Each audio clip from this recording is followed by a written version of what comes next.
Setelah kita mempelajari tentang definisi dari graf pohon, kemudian istilah-istilah atau terminologi mengenai graf pohon, dan pada video terakhir yang lalu saya sudah menjelaskan beberapa jenis dari graf pohon, mulai dari graf pohon berakar sampai pada graf pohon seimbang.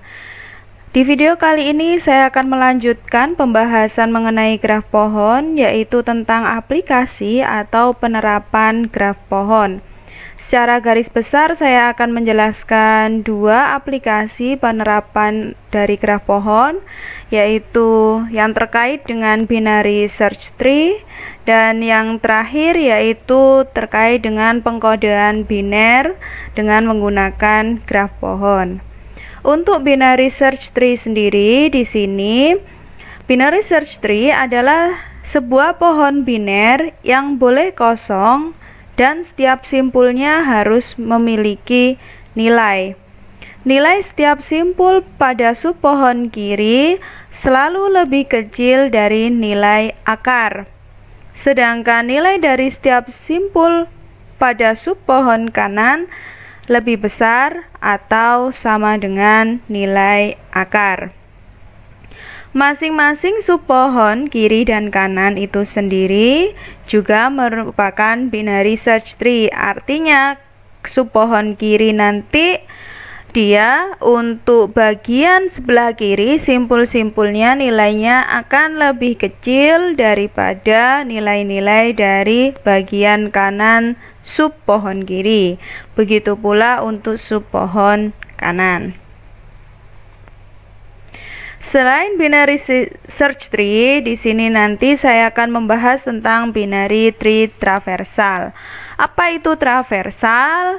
Traversal merupakan proses kunjungan dalam pohon dengan setiap simpul hanya dikunjungi tepat satu kali saja. Binary tree traversal adalah proses mengunjungi simpul tepat satu kali dan tiap simpul hanya boleh memiliki maksimal 2 subpohon yang disebut sebagai subpohon kiri dan subpohon kanan. Berbicara mengenai binary tree traversal, ada 3 jenis binary tree traversal, yaitu ada pre-order traversal, ada in-order traversal, dan ada post-order traversal. Ketiga jenis binary tree traversal ini memiliki perbedaan cara pengunjungan simpul. Jadi ada yang dikunjungi mulai dari simpul anak paling kiri, ada yang mulai dikunjungi mulai dari simpul orang tua dan sebagainya. Nah, nanti kita akan bahas satu persatu. Baik, untuk yang pertama adalah pre-order traversal. Ciri dari pre-order traversal itu adalah mulai dari root, kemudian left, baru right. Jadi di sini penjelasannya, pre-order traversal adalah penelusuran yang dimulai dari semua simpul orang tua atau parent, kemudian melanjutkan penelusuran pada simpul anak yang dimulai dari simpul anak kiri, kemudian simpul anak kanan. Jadi kalau kita lihat di sini, untuk pre-order traversal dimulai dari root, yaitu A, kemudian dilanjutkan dengan anak kiri dari root yaitu B, kemudian ini adalah parent, maka kita cari anaknya lagi yaitu D, kemudian di sini sekarang jadi parent, kemudian kita cari anaknya lagi yang sebelah kiri yaitu H. Baru kemudian kita berlanjut ke anak kanan karena dia sudah bukan parent lagi, H. Jadi H bukan simpul orang tua, sehingga kita lanjutkan ke anak kanan yaitu I.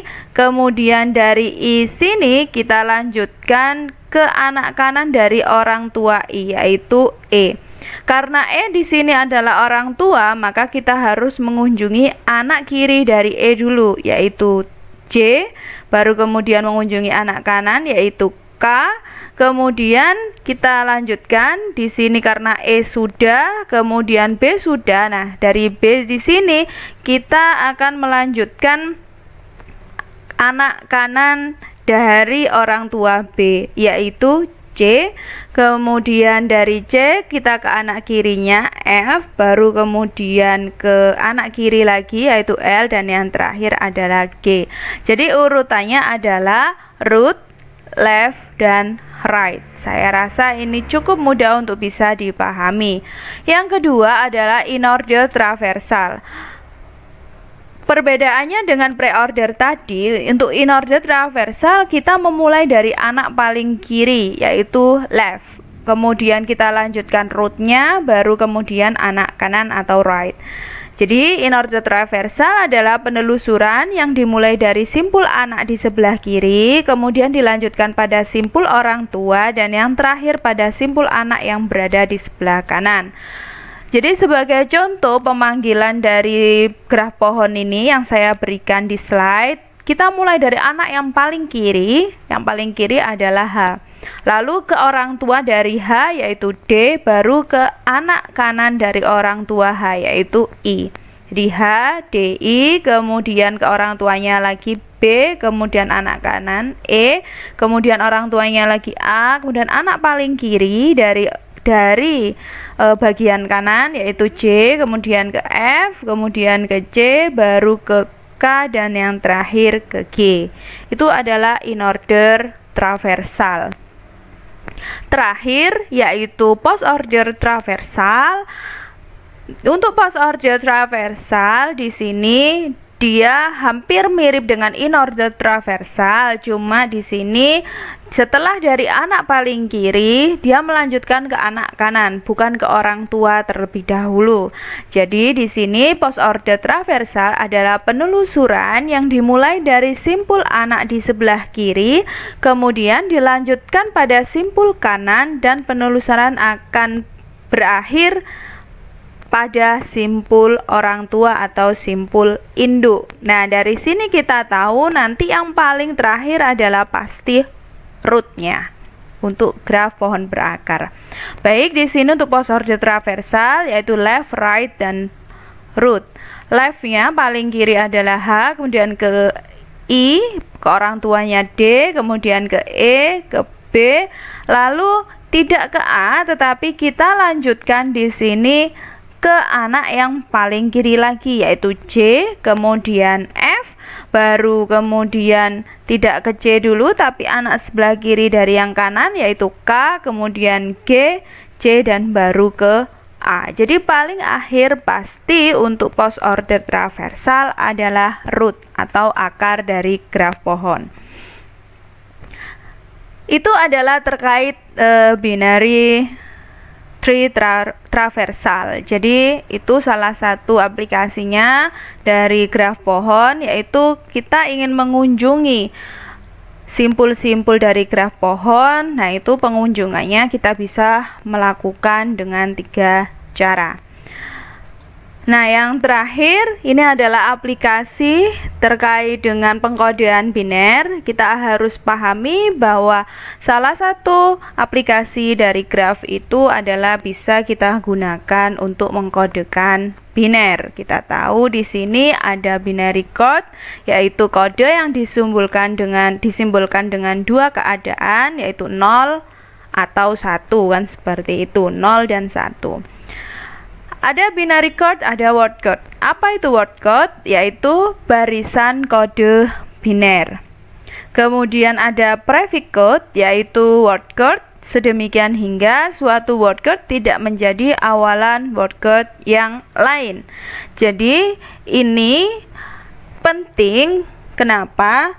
Kalau seandainya kita punya word code yang tidak prefix code, itu seperti ini. Jadi misalkan kita mengkodekan A itu adalah 11, lalu kita mengkodekan B itu adalah 110, C itu 00, kemudian D itu 010, seperti ini. Kemudian misalkan kita punya suatu barisan kode biner seperti ini. Misalkan adalah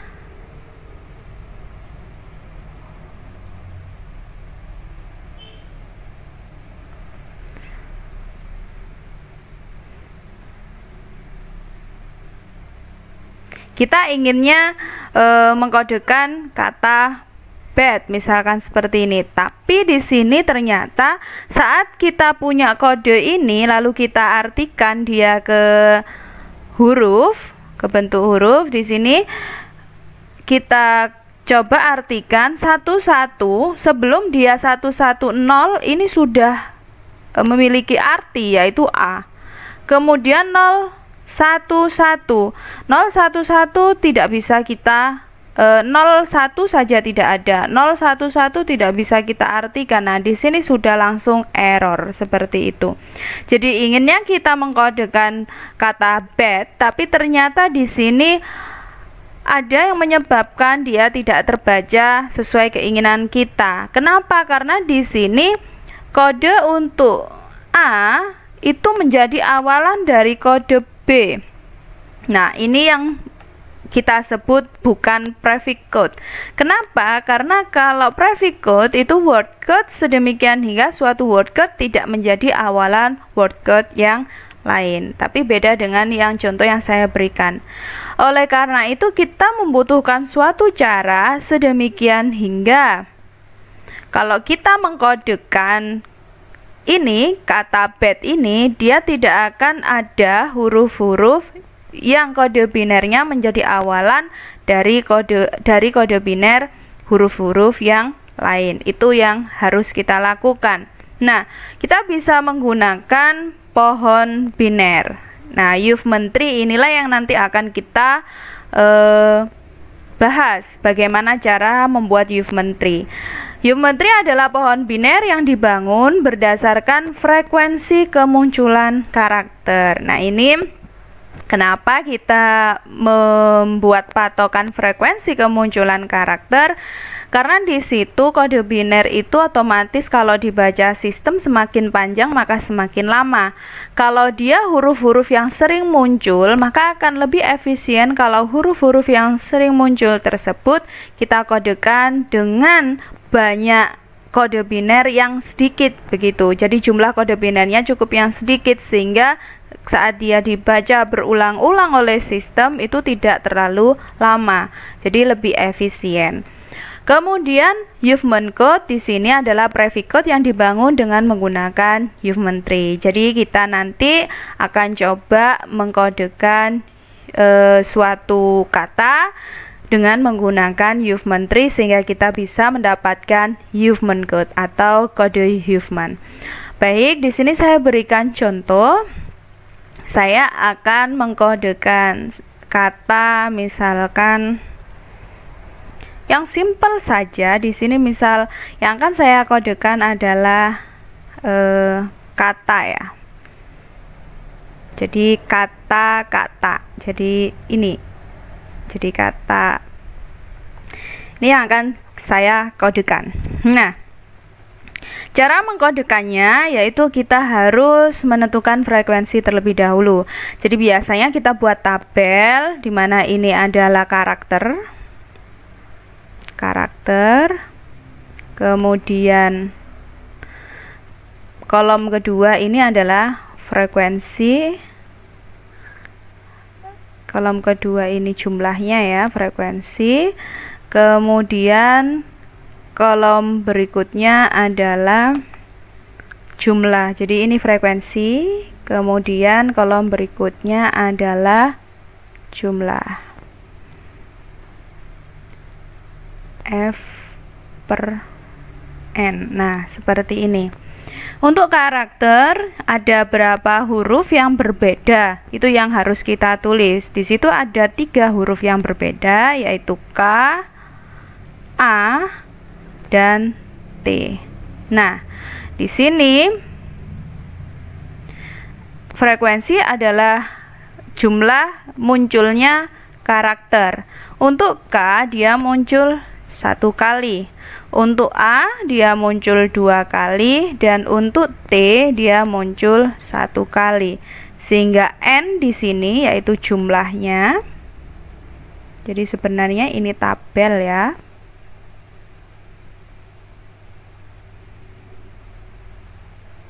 Sehingga ini jumlahnya adalah sama dengan 4. Seperti itu. Oke. Kemudian di sini kita cari F per N-nya, yaitu 1/4. Kemudian ini 2/4 atau setengah. Yang ini adalah 1/4.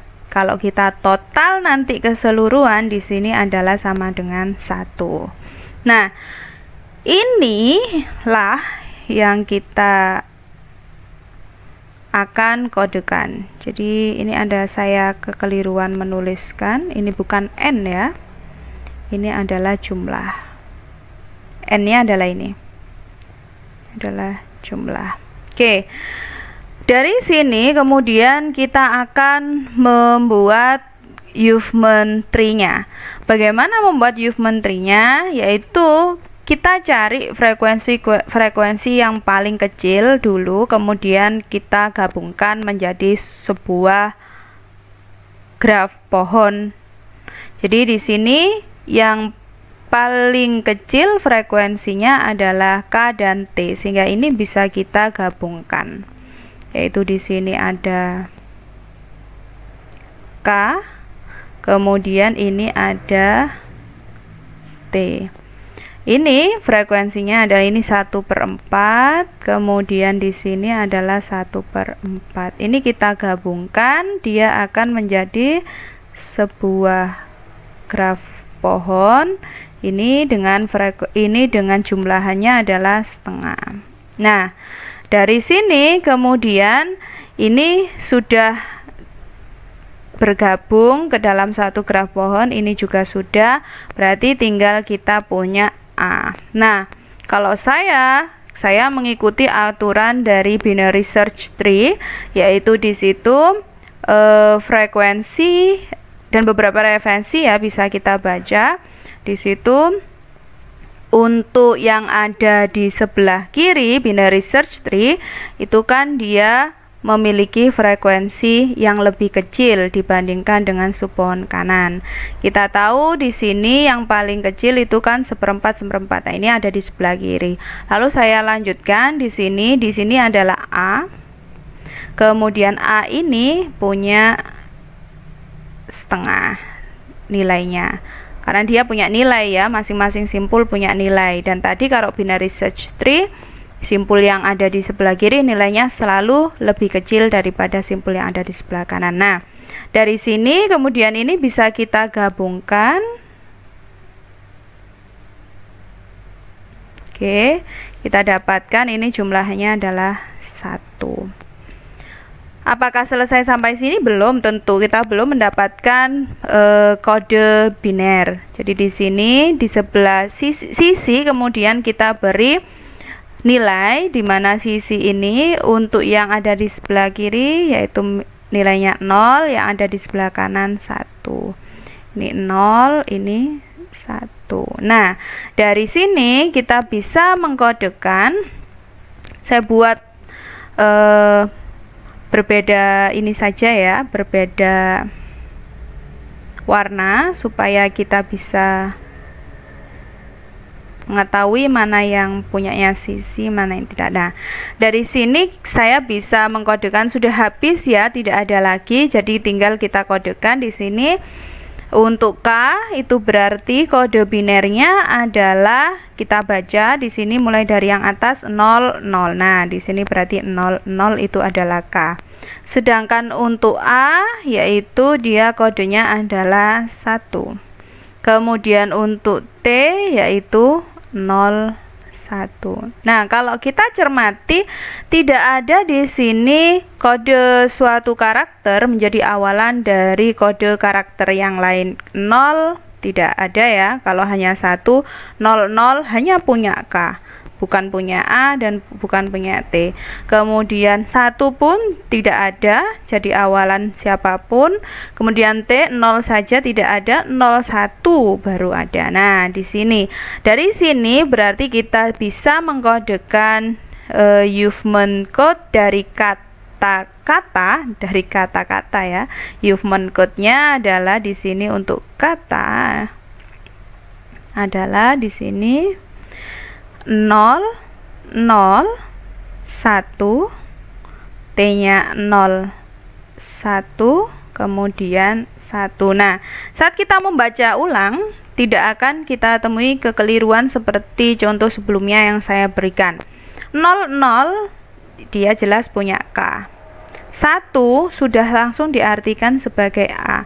01 dia diartikan T, sedangkan 1 diartikan A. Nah, inilah yang kita sebut sebagai Huffman code. Ini saya berikan contoh sederhana saja, yaitu dengan kata. Sedangkan contoh yang lain bisa dicoba secara mandiri. Misalkan mengkodekan kata frasa ya, frasa yang lebih panjang, misalkan mengkodekan teori graf. Nah, biasanya di sini karakter spasi diikutkan seperti itu. Jadi spasi meskipun tampaknya tidak ada, tapi kita tahu dalam pengkodean, karena kode biner ini kan aplikasinya dalam penggunaannya dalam komputer ya. Meskipun spasi itu sebenarnya adalah karakter. Jadi biasanya di sini spasi pun dia dihitung, dan biasanya dinotasikan dengan underscore untuk spasi, atau ada yang menuliskannya spasi begitu saja juga boleh, tidak masalah. Itu saja untuk video saya terkait dengan pengkodean biner dan aplikasi lain dari graf pohon. Terima kasih. Wassalamualaikum warahmatullahi wabarakatuh.